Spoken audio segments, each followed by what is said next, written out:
I am Ebony Jones, program producer for Kresge Arts in Detroit. My pronouns are she and her, and though we are centering today's conversations around the artists, we do invite you to introduce yourselves, drop your name and pronoun, and a bit about yourself into the chat. Today's artist salons will feature Peter Bernal and Neha Vedpathak. ASL will be provided for the duration of this event. I want to thank Kresge Arts in Detroit staff for their support of this program and to acknowledge Andrea Yilapoti, who is the founder of Wild Projects and a huge component of the production of this event. Andrea will be providing tech support today. So if you come across any tech issues, please chat with her directly. Andrea is also recording this session to be shared on Kresge Arts in Detroit in the very near future. Without further ado, I'm proud to introduce you to our moderator for the afternoon, Ryan Patrick Hooper. He is the award-winning host and producer of Culture Shift 101.9 WDET-FM, Detroit's NPR station. I am handing it over to you, Ryan. Thank you so much, Ebony. I appreciate it. Very excited to be here. I love doing these artist salons. So thanks to Kresge for having me out, and I'm glad WDET set this up. Normally I would be on air right now, but for Kresge, this is where I'm at. Do anything for you. So I just want to talk a little bit about how everything's going to work out. As we talked about, it's about showcasing and advancing the work of the Kresge Artist Fellows and the Gilda awardees and their creative practices. Also talking to them about how they have used these fellowships to advance their artistic careers, what it's meant to them personally, what it's meant to them financially. These are no strings attached grants that are pretty rare, really, in the United States. So we're lucky to have them here in Metro Detroit. And it's interesting to see how it affects each artist in a very different way. So that'll certainly be part of our conversation today. We'll begin each conversation, each Q&A, with a 10-minute video roughly that the artists actually made themselves, which gives us a really intimate look into what they do. Sometimes we get to see their studio spaces as well, and we get to all do it from the comfort of wherever you are right now.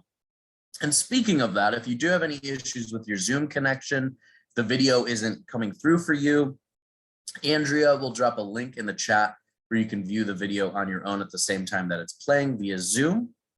So it's kind of a workaround that we've developed.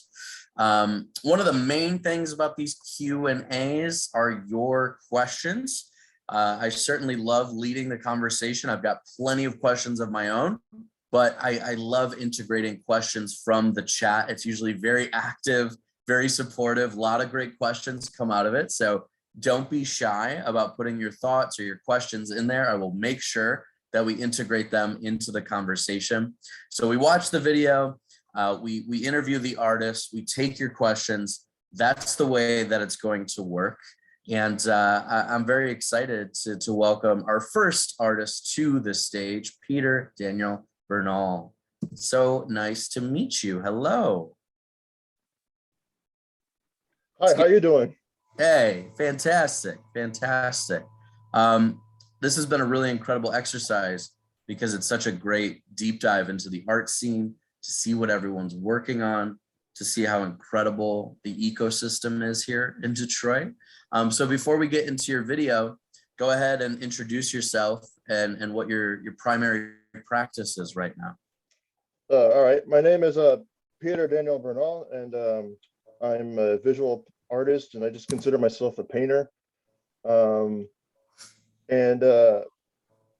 Well, my practice is basically studio painting, but I do a lot of murals as well. And one of the things that I really would like to explain with the video is that my art is both like a sort of philosophical practice in and of itself, and it just happens to be in the form of painting. And I think we're going to find out more about that and then chat about it with this video about Peter. Let's go ahead and check it out. Yeah.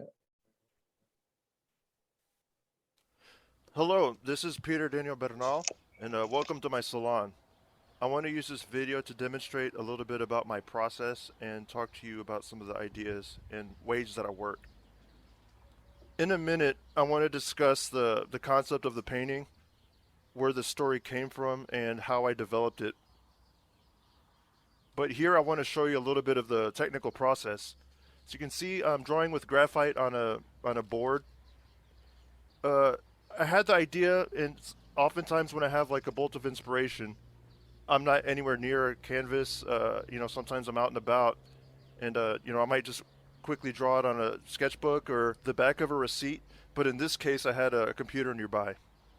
And here you can see me on the canvas, and I redraw it several times. I want to have a general balance. I didn't want the figure too far to one edge and leave the other side way too empty. I want to emphasize that when I work, I don't use a prescriptive technique, or I don't use a grid and or a projector. I really like to feel it out using just my eyes, and that's a big part of my principles. Is that I really, I want to maintain a vision that I have, but I want to be flexible enough to see where I can go with it. Maybe sometimes, the painting itself dictates where it wants to go. I kind of compare my technique a little bit to writing. I don't often go with the first draft. I want to develop it and see where it goes. I'll paint something and then perhaps take it away and do it again. Or halfway, I decide that part of the composition or something doesn't work at all, and I'll scrape it off and lay down another layer. It's laborsome, but I do believe that it makes for an interesting image, but it serves the original principle as to why I'm painting, and that is to learn and make discoveries. The story matters, but what the viewer sees is only the footprint. You can see that I work in layers, over and over again, like it's a rumination. I reject the idea of finish because I don't see what I do as a service. I see it as necessarily a first-person experience, like a deep thought or a dream. I learned to think this way out of necessity. When I was young and too broke to get materials in quantity, I was forced to use one canvas over a period of time, or if I had too small of a place to work, I would work small. Over time, output and finish became irrelevant. I adopted the concept of working deliberately and slowly from medieval icon paintings and Mexican retablos. Also, when I worked as a stained glass painter, I adopted a lot of those traditional techniques. Though I'm not religious anymore, I kept a lot of the principles. You could say that I'm reverse appropriating a Catholic language. Speaking of, here's a portrait of a girl wearing an Aztec child's tunic based on the Mendoza Codex from the colonial period. I would have used a Calhuiltecán reference, but I don't know of any. She's meant to look like a Perez. That would be somebody on my mom's side of the family. I would have used a model, but I don't know of any 11-year-olds that want to stand on one foot for 3 weeks. So I used a lot of my memory and some drawings I had laying around and my imagination. In my mind, though, I'm trying to imagine what my ancestors were like as children. Here you can see as I'm developing the image, you can kind of tell that the oil color I'm using is fresh and slippery. But for the sake of feel, I prefer it to sit out for a while. The paint becomes more like batter or frosting. It's better to paint with that way. And you can see me going back to certain parts of the painting for that reason. It has a different effect. I like the way it looks, and it feels really good under the brush. And as a side note, I hardly ever wash my brushes. I might only wash the small ones or the ones that are a bit more expensive. But frankly, I like the way that old brushes look. They have a much more interesting stroke.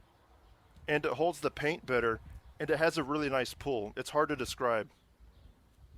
As much joy and meaning as I get out of painting, I really take the studio practice very seriously. You can see that I have a high ceiling for ventilation. I use very little solvent, and I'm wearing here my winter uniform. It's pretty cold in the studio, by the way, but I manage. I make a point of maximizing my studio time, so I end up working a lot at night when it's quiet. You can see me working on the background now with this tone of purple. I guess it's kind of a plum. I really like the way cities look at night with their orange glow and that weird tone of purple. I just wanted to kind of evoke that from the sparkler. I don't know if you can see it, but on my hand palette there, I have a lot of colors. I usually try to keep 30 colors going at a time because I don't want to have to think about it. Like when I'm in the zone, I really try to focus on the surface and try not to get too distracted with the equipment or materials. At this point, you might see a close-up of the portrait, and next I'm working on the hand. It's kind of a better indication of what my thinking process looks like when it's up close. Now I'm working on the girl's hand. That's a study of my hand on the left. I did it mostly so I can understand the lighting. Now is probably a good time to bring up why I'm doing this particular painting.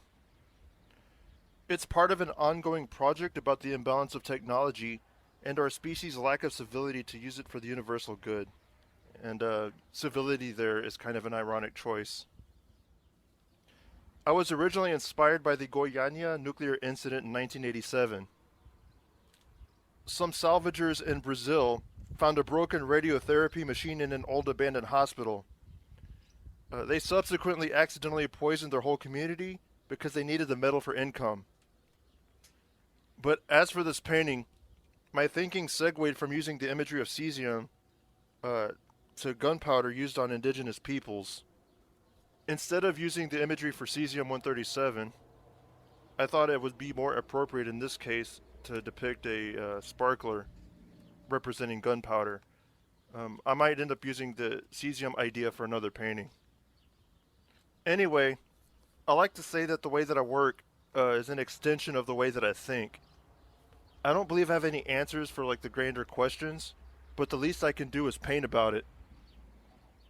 And here I'm working on the sparkler flash again. When I was younger and played with sparklers, I was pretty mesmerized about how mysterious and beautiful they were. But as I'm working, I wonder, what was it like to be an indigenous person in the colonial era and seeing what a gun does to somebody for the first time? Something that's so beautiful to me as a child can create so much pain and destruction in the world. And that's the thing about technology that's hard for me to understand and grasp. Something as great as cesium, because it can help treat diseases and cancers, can also be so destructive. I guess that's my point. As great as technology is, I think our humanity has a long way to go, so we can catch up and learn how to use it for the betterment of humanity. What good is cutting-edge medical treatment if we can't afford it? Or why do we need self-driving cars when we still haven't figured out mass transit in America? So these are kind of the ideas that are going through my mind as I'm working. And I really want to make the point, and I'm sorry if I'm repeating, but I don't have a prescriptive technique and I don't follow a set of instructions about how a painting is supposed to go. I think if there's something that needs to change in a painting, then I'll do that. Like, I don't have any hesitation about needing to scrape something off and do it again. And if something comes out right the first time, that's great. But I have a hard time with these things. Like, I don't even know what defines right the first time. Like, right to who? I personally would like to purge ideas of product and art. I'd also like to purge ideas of what an artist is supposed to be. In my mind, the definition of an artist is someone who makes art, and that's it. I don't believe we need cultural arbiters from on high. I mean, life for an artist is hard enough as it is, with how expensive art supplies are, how expensive art school is, how hard it is to show in parts of the world, etc. And here we have Picasso, who's taking credit from artists who would never be included in that world. I may be oversimplifying it, but that's really all the time that I have for this video. And about here in the video, you can see what the painting looks like after 3 weeks. Well, thank you for watching the video, and I hope you enjoyed what I had to say. Goodbye.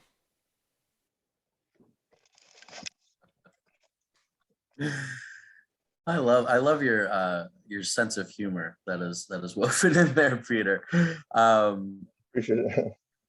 That really blew me away.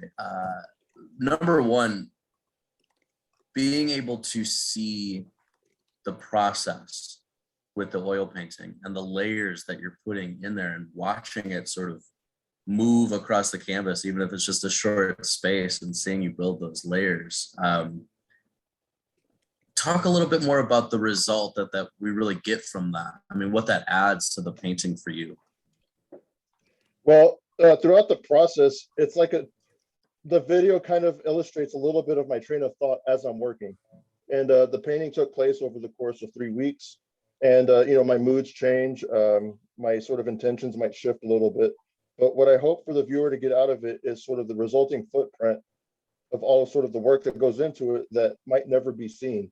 And by the way, this is the first, I mean, when I shot the video was the first time I ever saw myself working. So I'm like, oh, okay. Yeah. And I really enjoy watching people work in any craft. I like watching, metal factories do their product. I like watching craftsmen and craftswomen do their thing. It's really enjoyable for me. So I hope the viewer liked what I showed. Did you learn anything from watching yourself? Was there something that you noticed or took away from it? I'm kind of all over the place. Yeah, because I'm trained a certain way. Like in art school, you're kind of trained as a purely, there's not so much technique is taught the way that I was taught. It's mostly about the way of looking. My education was primarily how to look. And for my whole adult career, I've been sort of trying to nurture that. And so seeing it in practice is kind of like, it's different from like the way an illustrator would work. An illustrator is like a wholly different technique. You kind of draw it and you color it and you do all of this. I kind of, like I said, I made a point of saying that in the video that I don't have a prescriptive technique, and that's kind of for me part of the point. I don't want to have a formula. Andrea made the point that it almost felt vulnerable to like see that behind the scenes.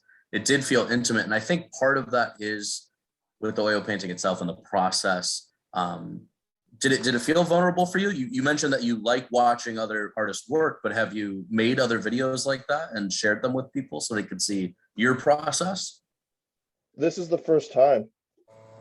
Vulnerable is a really good word, because it's part of describes of who I am. I am really a private guy. I like people. I don't know what the word is for it, but I'm kind of an introvert, but I really enjoy people. I just have a sort of psychological hang up there, I guess.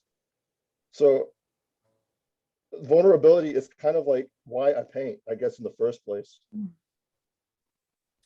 Are there things that you can kind of get off your chest or get off your minds with a painting that maybe it's easier to do it through that practice than it is, communicating it or talking about it? Oh, absolutely. That's kind of like what's so keeps pulling me back into the studio. There's a lot of joy that goes into the process, but it's also sort of like a psychological necessity. I mentioned in the film that I used to be religious, and for me, painting has sort of like become that. Like sort of instead of praying, I might go to paint to sort of sort something out. Yeah, that's definitely a powerful idea. I wanted to talk a little bit more about putting like a sense of spirituality. You touched a little bit about that in your process, but can you go a little deeper into some of the stories? I know you mentioned storytelling as part of your process. Can you talk a little bit more about the spirituality or ideas that are in these paintings? I think a lot of it is based on my childhood and how I viewed art back then. I came from a family that didn't really have any sort of art literacy. It was mostly a working class family, and a lot of my relatives worked on a farm, or my mom was a cotton picker. And so going into art, I wanted to really, I hope I can articulate this correctly. I wanted to justify why I'm an artist in the face of a working class family that might not understand it. And so I subconsciously intertwined that with religiosity. When I was a kid, like some of the first artists I ever looked at had sort of this esoteric value to it, like Henry Ossawa Tanner, Vincent van Gogh. I looked at a lot of Russian icons. Religious painting in general, to me, was really, really fascinating. And it's just something that was just deeper than just making a picture. And that's always really appealed to me. But my sort of mental health kind of got in the way a little bit. So it kind of became almost like critical that I become a painter. And so I hope that I can articulate this correctly, but it's always been a part of it. I trained as a stained glass painter, and part of that training is also learning a lot about what goes into it, and that's where I kind of learned some of the actual techniques. Like an example, for say when you do an icon painting or a stained glass window, there's like a set of rules, and they say, for example, your primary audience is supposed to be God, and paint like you're painting for God. Don't worry about the audience judging you. Don't worry about your competitors. Just paint. And like I said, I'm not religious anymore, but that sort of lesson stuck. You talked about coming from a working class family. You know, the stories of many working class families don't get told. They're not doing artist salons right now for Kresge. But as an artist, you do have an opportunity to tell these stories. So I'm curious, was there a feeling of pressure or responsibility to carry forth some of the things you learned from your family, or try to tell a portion of your own story and their story through your work? The one thing that translates 100% from the way that my family is to the way that I work is a strong level of sincerity and commitment. My family worked very, very hard. You know, my dad was like a workaholic. My mom, like I said, she was a cotton picker, was basically the breadwinner after my father passed away. Yeah, I just say at the same time, in my mind, there was always kind of a conflict to justify being an artist in the face of like people's survival. It became much more relevant when I moved to Germany and I saw how serious all the other artists were and how committed they were without a drop of the same conflict that I had. When I was part of the artist union in Germany, I was in this group of artists that were, in their 60s or 70s that had lived during the Stasi regime in the old East Germany in the Soviet era. And their level of commitment sort of like paved this way for a justification for me to like feel better just about being an artist. These people went to jail just for making art. And so I should get over a little bit of my embarrassment. Definitely a powerful lesson. And speaking of with receiving, the Kresge Fellowship, what did that mean for you in terms of this career path you are as an artist? Was that like a huge milestone for you in terms of, I don't know, proving yourself like you're talking about? It came at just the right time. I was having a hard time with I guess psychologically speaking about what it means to be an artist. And it came at just the right time. It's a vindication of like my working method. And I really appreciate the fact that being heard, that is a big deal for me. It's like just having a way to be heard. And I feel really vindicated a little bit by having the Kresge Fellowship. I want to take it back to your practice, some of the technical aspects of it. I was reading about you. You do have traditional art education, but I feel like so much of your work is instinct. You talk about you're doing everything kind of on the fly. It's not prescriptive. How do you balance those two things out? It feels like you're way more gut than academic classroom style painter. I take a lot of cues from like musicians and other like artists. I wanted to find out who I really am. I wanted to sort of drop this expectation of having like a professor looking over your shoulder and following the rules.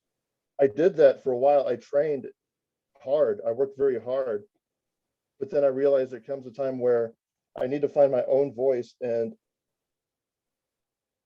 elements of race and class started becoming a serious issue in my life. And so I had to really sort of unlearn what I learned and figure it out again for myself and find out the reason why painting is so important.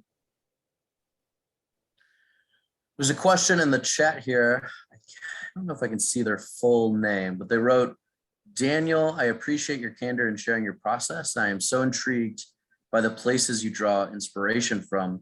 Historical perspectives, ancestral exploration, environmental and justice-centered themes. Do these themes typically show up in your practice?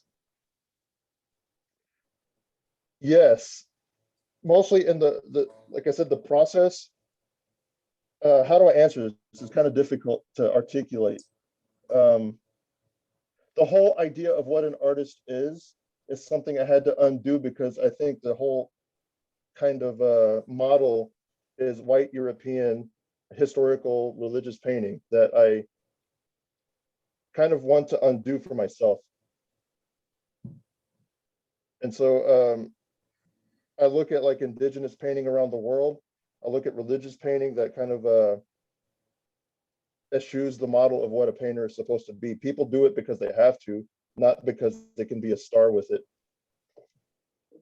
And I take a lot of cues from that, because I felt like people of color and disenfranchised people, women, people from just all kinds of, like I said, disenfranchised backgrounds, were not heard for like 500 years in art history. And so I kind of took it to mean that I have no chance, so I might as well just do what I want to do. This is a game that I can't win, so I just want to make my own game. And this is how I view the world in general. When you look at museums, cultural institutions, there's a wave right now of trying to correct some of that. Plenty of people can make the argument many years too late. At the same time, these institutions are like steering freight ships, right? They've been going in this European direction for so long, and now they're trying to atone for that. Do you have a perspective on the way cultural institutions should be making these changes or representing artists from a wider circle than they currently are? I think it's doing a lot better. It might take a while to have like this sort of level of equality represented in the arts, and I really support that. So yeah, I just think that it's a long time coming. I guess better late than never. And I want to wrap up with this. You talked about mural painting. You said that was an outlet for you. Number one, are there murals around Detroit, Metro Detroit, that we can see? And number two, why is that an attractive medium for you? Your work seems to translate to it very well, but I'm just curious. Well, thank you. Well, it's kind of weird because, like I said, I'm very private. I really like to work at night and quiet and just but painting a mural is the exact opposite of that. And I felt like I needed to do that. I need to like get out of my own like sort of head and learn what the community, or learn how the community views art. I have about maybe a city through like the City Walls project from 2019. And I guess to answer your question, the reason why murals were so appealing to me is because it's like a way to get heard. It's like the artistic equivalent of being on a stage with like a loudspeaker, and and it helps me grow, I think, as an artist, like I said, to get out of my head. Well, I certainly hope you do more. I want more of your artwork on the walls of this city, no doubt. Peter Daniel Bernal, I have no reason. I can't believe that you were nervous, because you did such a good job. Thank you so much for chatting with us today. Well, thank you very much. I hope that I can articulate what I'm trying to say, and that's all I got for now, I guess. It was fantastic, and definitely support Peter's work. Check out his work. As we always say, give all of your money to Detroit artists. That's my life motto. So we're gonna keep this conversation going. Again, please, if you have any questions for any of the artists, please drop them in the chat. There's ways to stay in touch with the artists in the chat to be able to view their artwork, and yeah, continue to support them. We really appreciate Peter's time. And now we are going to welcome to the stage Neha Vedpathak. Did I do okay? You did fine. Okay, thank you so much. I'm really, really excited to have you here. Thank you so much for carving out this time and sharing your practice with us. I can already see one of your pieces behind you, which is a great backdrop. But yeah, go ahead and introduce yourself and tell us a little bit about your current practice that you're focused on. Hi, Ryan. Hi, everybody. I'm happy to be here and part of this conversation with Peter and Ryan and everybody involved. My name is Neha Vedpathak, like Ryan rightly pronounced. And I'm originally from India. I've been living in Detroit for the last almost 6 years now. And as you will see in the video, it'll give you a little bit of an overview of my practice over the years and how different places have contributed to my channeling of my thoughts and process through my work. And also I'll talk a little bit about my process, which is the technique called plucking that I invented in over a decade ago in 2008. So I guess let's talk a little bit more after the video. Sounds good.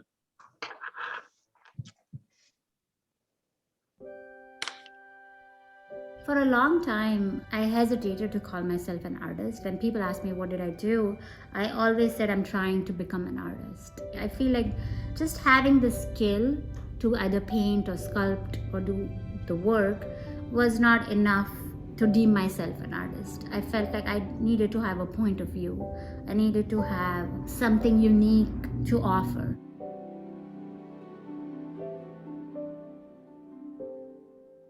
In 2009, I invented a technique that I call plucking. Obviously, I'm very proud to have come up and invented a technique. I separate the fibers of the Japanese handmade paper using a push pin, this tiny little thumbtack. The separated fibers make the paper look a little bit like a lace fabric. This process is slow, it's repetitive, it's demanding, but it's absolutely fantastic process to empty your mind and get deep in yourself. And the other thing related to the process is the time that goes into plucking the paper, the time that goes into painting, the time that goes into sewing, the time that goes into reading and writing and researching. All that time combined together is kind of the energy that is soaked in the work. It kind of trains you for forging an internal dialogue of trying to find out what is my purpose of being here in this place, in this studio, in making art, and what am I trying to say through my work. I'm trying to find some degree of truth that can be translated and shared with the audience, whether it's a material truth, it's an emotional truth, it could be something more tangible about a place or about an idea. And my hope is that the same energy resonates and translates and is picked up by the viewers.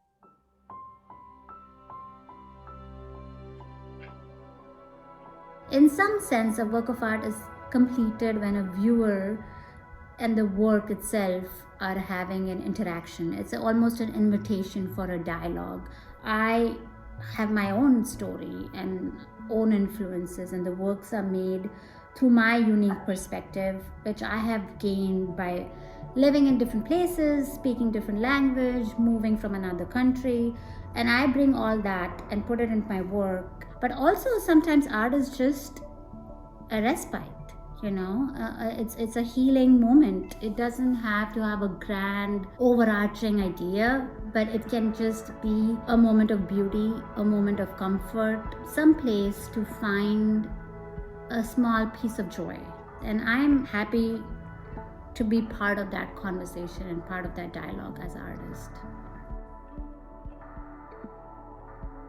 People and places are interconnected. We belong to our ground. I've moved around a lot as a child. I was in 6 different schools before high school, and then obviously I moved from India to the US in 2007. I think all that plays a big role in informing my work. I'm a constant outsider in so many places, whether in India because I no longer live there, or here, which is my home, but oftentimes I'm not seen as a Detroiter.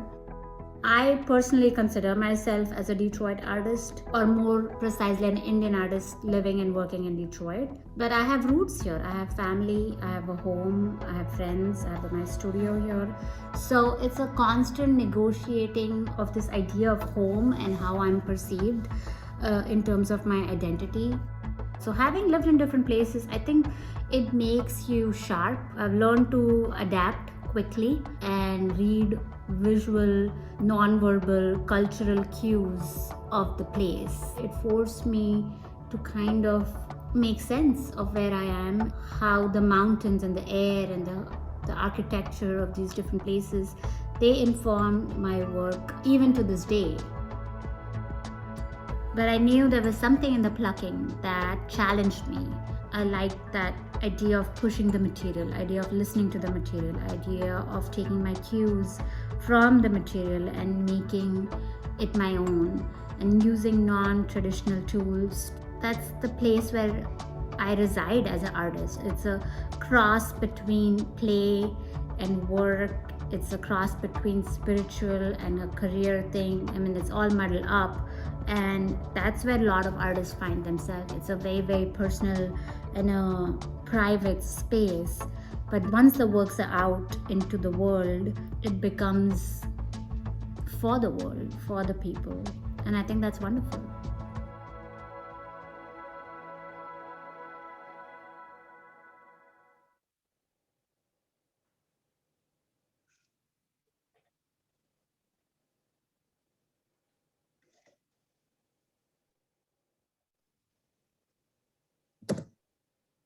Ryan. Was I not? Here. I wasn't, okay, I was muted for all of that. Let me rewind. I said that was a wonderful video, and you've got a future radio producing or TV production. So Thank you. isn't it amazing, like the emotion that a music bed can add to something? I was like, as that video was going on, I was like, yes, plucking, yes. Like I want to get into plucking now. Yeah. Thank you for sharing that. So that's the studio you're currently working in. Yeah. That's a studio that I'm sitting in right now. Okay, so I think you probably have the cleanest studio we have seen in this presentation, these artist salons, yes. Yeah, that's a great space. We have to start with the plucking because this is a technique you invented. So how did you even stumble upon this? It's a bit of a long story, but I'm trying to keep it as brief as I can. So I trained as a non-representational painter, and I went to school in India for 5 years. And right after my studies, I was doing abstract, subtle paintings, and I did that for I think 6 to 7 years. And I've always been, like Peter said, a hardworking artist and a prolific artist, and had always had a studio practice even out of my college education, and put in my 8 hours every day for as long as I can remember. And so around 2007, 2008, when I had just moved from India, I lived in Chicago at the time, I started to feel a kind of discomfort, a kind of that making a painting was too easy with that medium and that given process at the time. And that's not, that's not a comfortable feeling. You want to be challenged as an artist. You want to push yourself. You want to say something.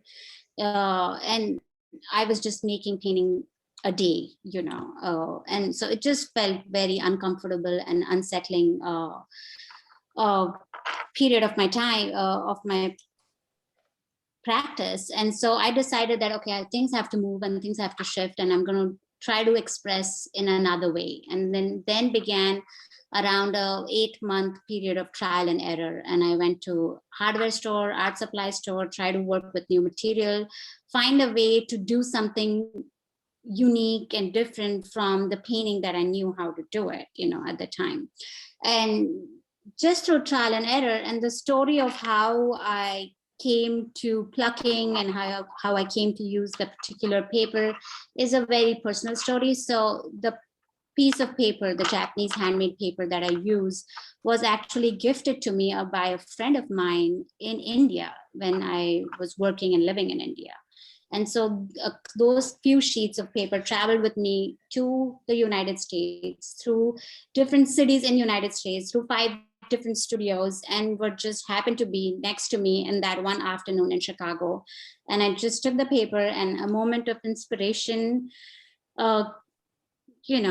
seized me, I suppose. And I started separating the fibers of the paper using a tiny push pin and a tack. And like I said earlier, like I could finish a painting a day, so this was just such a slow and such a different technique and a process. And I didn't even know what I was doing. I was just playing at the time. That was the whole idea, to experiment and to figure out a new way.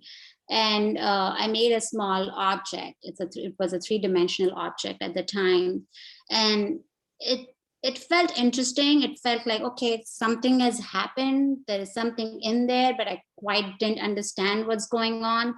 And a few weeks later, I showed it to my art friends in Chicago at the time. And they're like, oh yeah, it's cool, but I don't think you're going to get anywhere with it. You're never going to be able to do anything. It's going to drive you nuts. It's insane.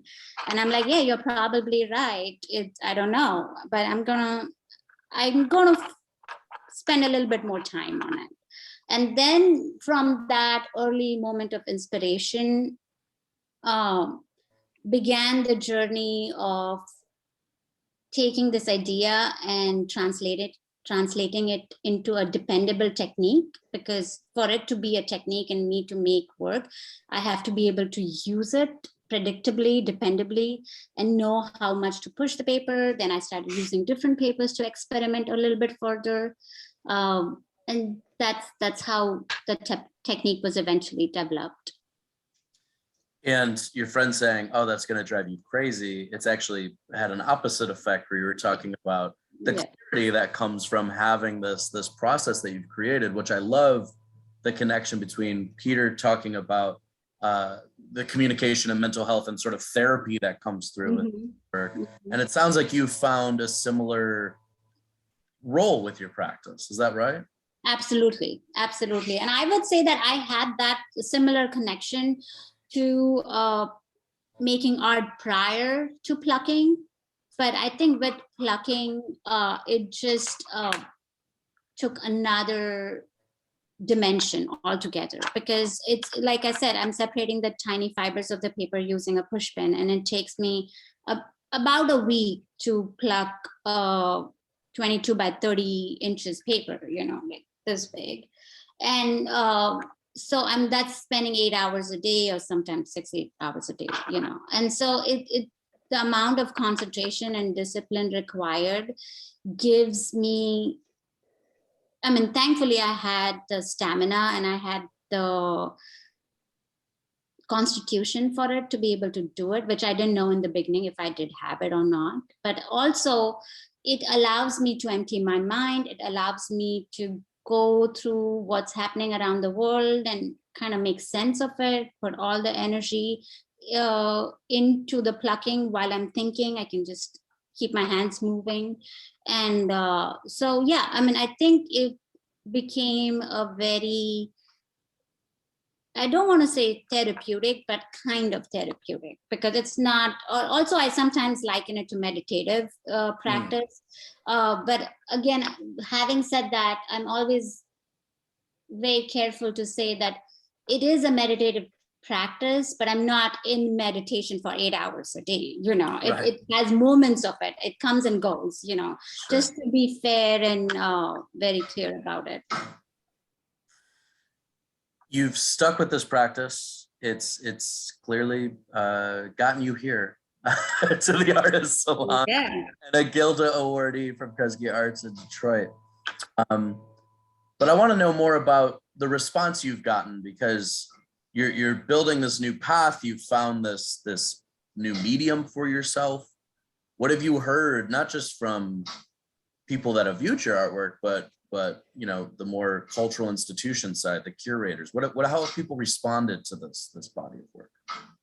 Um, I think the overall response has been good. I mean, I think the first thing to say about it is because of its uniqueness, like nobody in the world does it. Everybody's kind of surprised, and that the plucking and the amount of time that goes into plucking, and just the fact that somebody is doing something so mundane for hours at end, and that, I mean, that becomes the entryway to starting any conversation or getting in the work. And then it of course leads to what does it mean for me, and what are the conceptual ideas that I'm working with at the time. And so it's had different reactions from different people. I think if people are new to my work, I think the plucking is the first topic of conversation.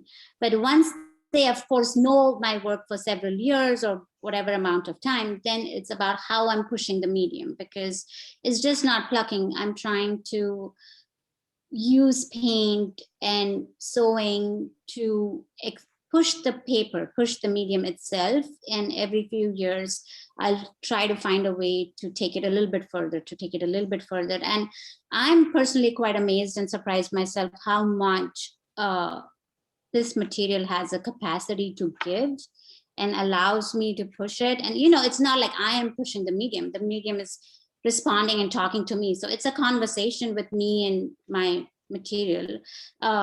It's not like my will over paper. Me and paper are in total connection and in a tango with each other. So it's not, I don't view it as me pushing, although that is the language I'm using, but that's not how I view it personally.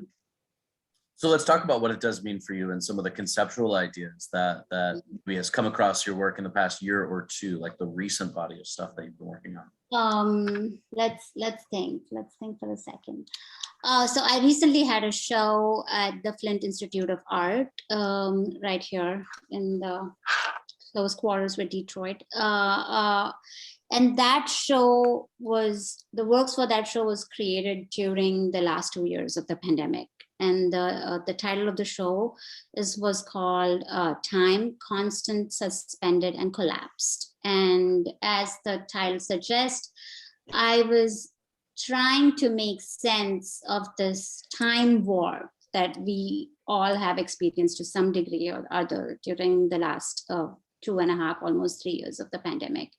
And so that I unfortunately don't have any images of those works in the video, but what I try to do is find a way. During that time, we were all in isolation, but thanks to my studio, I was able to come to work because it was a private studio. I was also pregnant at the time. So while the whole world was shutting down and we didn't know if life was going to continue the way we all had experienced life till this point, I was pregnant and, having a baby grow inside me. So it became, especially with every death count and the viral cases going count, I was also going to the doctor by myself and finding how she's growing week by week. So it just was such a uniquely challenging time, and I'm sure I'm not alone in this, but for me it became definitely a time warp. I had no idea if 2 years have passed or two months have gone by, and of course the baby was born during the pandemic. So that work talks about how I have tried to make sense of it, that body of work, and also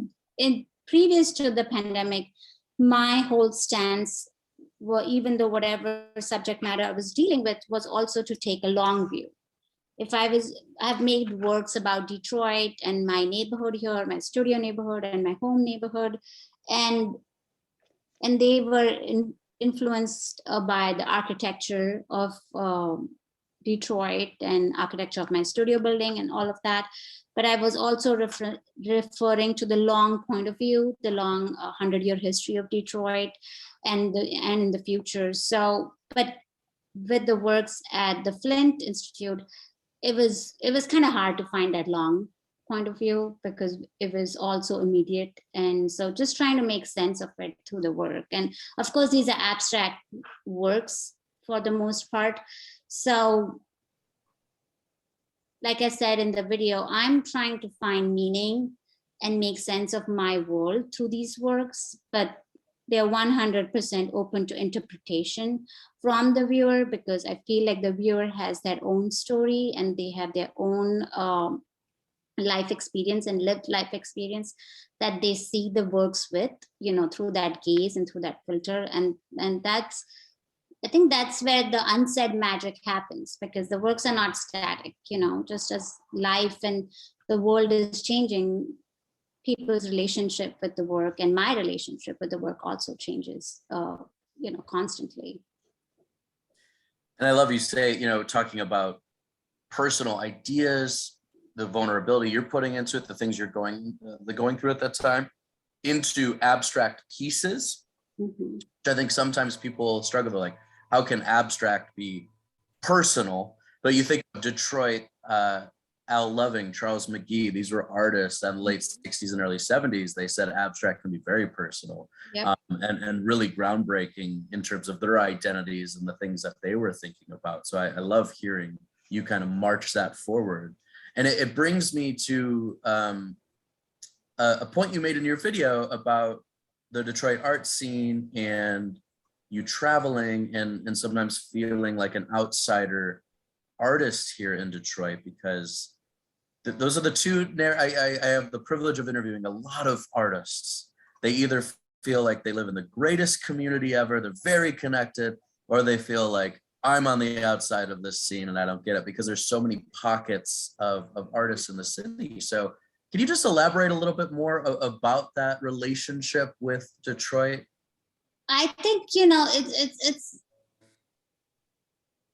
it's a lot of relationships. I feel it's not one relationship. For me to say I'm an outsider is kind of a misnomer, because I have my work at the DIA. I show with art galleries in Detroit, which by any account is not an outsider. I'm very much in the art scene, but because I didn't go to school here, and when I moved here, I was working constantly, first to fulfill all my commitments, work commitments, like exhibition commitments. Then I was fixing up the studio, which was abandoned for 10 years before I had the opportunity to acquire it. And then, so I just was working constantly. So I didn't really immerse myself. I didn't have a chance to immerse myself into the art community.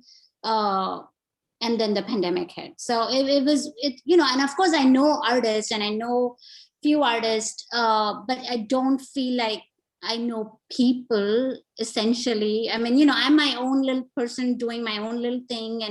And having said that, that's one aspect and that's one relationship. But I live in Detroit. I live in the Woodbridge neighborhood, and I'm friends with so many of my neighbors.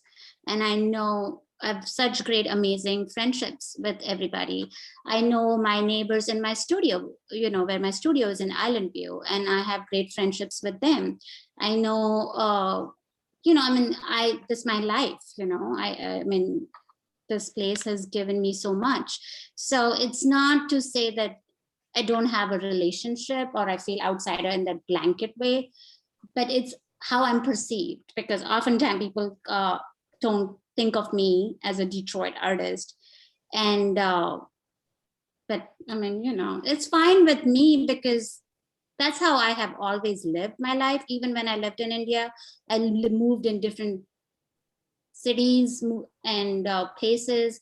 I've lived in 6 different places in the US. And so to me, it's not necessarily a negative equation or a negative relationship or anything. It's more about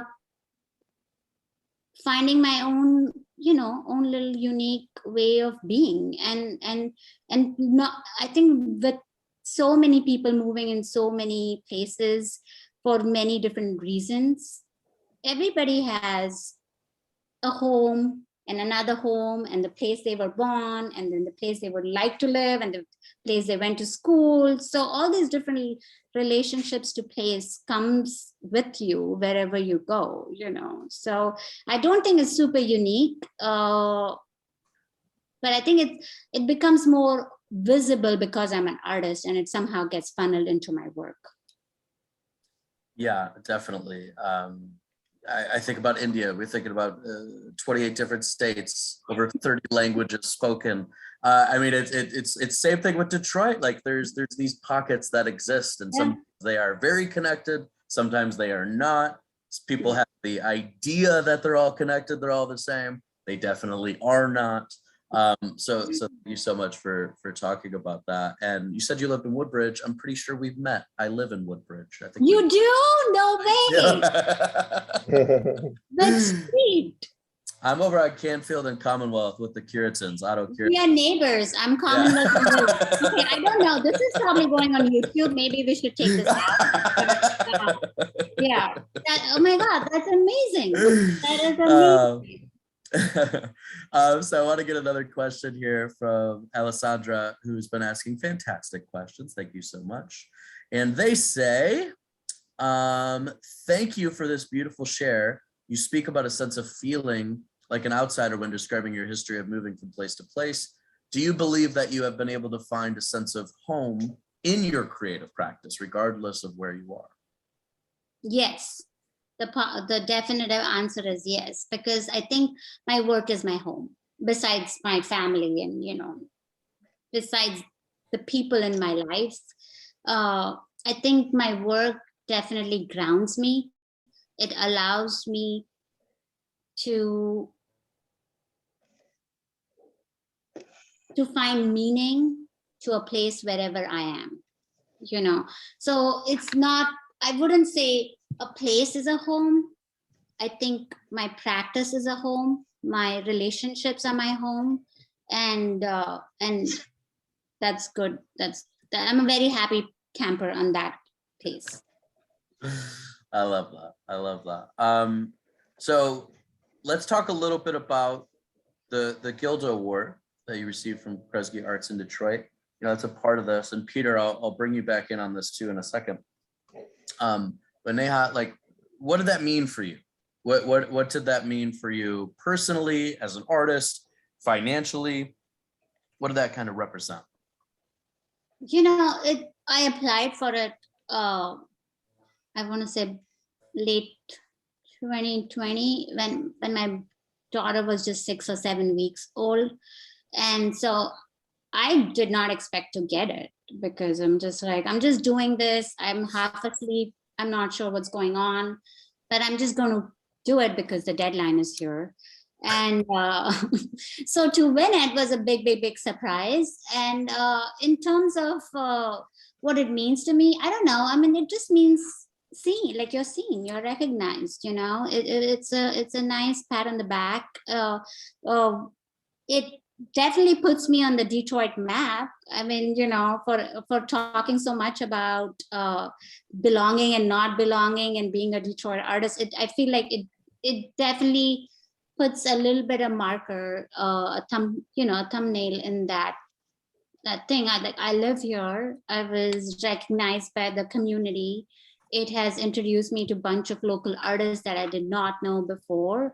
And that to me was the biggest, I think the most fun part. Love that. And Peter, we talked about it a little bit with you before, but I'll change the question a bit for you. Is there advice you would give to artists out there about applying for Kresge Arts in Detroit, if they thought about it before? Oh no, I thought you were asking me a general advice. Well, I would just say do it. Just do it. Just do it. It's I mean, advice specifically in terms of application, I would say be honest. I mean, it sounds the most simplest thing, but like we heard in Peter's thing and talking to anybody, being honest and being vulnerable is the hardest thing. But that's really what cuts across all the other BS in life, and I think that's what makes connections. So I would just say do it and be honest and vulnerable if you can, if it's relevant to your work. Yeah, Peter, you got anything you would add to that?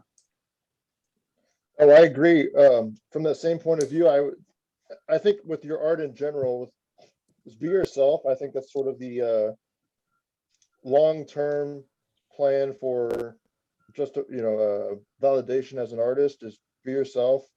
And applying for the grant, it's really worth it, because even if you don't get the grant, your application process and developing your portfolio will go a long way towards maybe applying it for other grants or different galleries. It is a really good professional practice, and I would highly recommend it. Yeah, no doubt. It's you can learn a lot about yourself, your own practice, by going through some of those questions and being honest with it. Peter, Neha, I really just want to thank you so much for joining us as this conversation. We definitely got to stretch out a little bit and expand the conversations here at the Artist Salon. So this is really a special one today. So again, thank you both for joining us. Thank you. And thanks to everybody that joined us for lunch, a little artistic therapy lunch. The Kresge are more deeply connected to these artists. You can also feel literally connected to them. There's their email, social media and stuff in the chat. You can also see their websites if you want to keep in touch with them and see what we'll be doing in the future. Obviously, big things that we're excited to see. So you'll see that information there. And if you want to rewatch this or hopefully share this video with someone, which we appreciate that. The more we can get this spread out there, the better. It's going to be posted on a website, Kresge Arts in Detroit presents.art. We'll get that link up in the chat too. It'll be up there in the next few days. We have one more installment in this series. This thing really flew by this spring, but we have one last one. It's going to be a week from today, Thursday, April 28th at noon. You can learn more about how to go to that, how to register. It's of course free, open to the public. Everyone is welcome. Again, link in the chat. All the resources you need are in that chat. So thank you again on behalf of Kresge Arts in Detroit and WDET for making today's salon a really powerful space to be in. And we'll see you next week, Thursday, April 28th. Thank you so much, everybody. Bye. Thank you. Thank you. Bye-bye.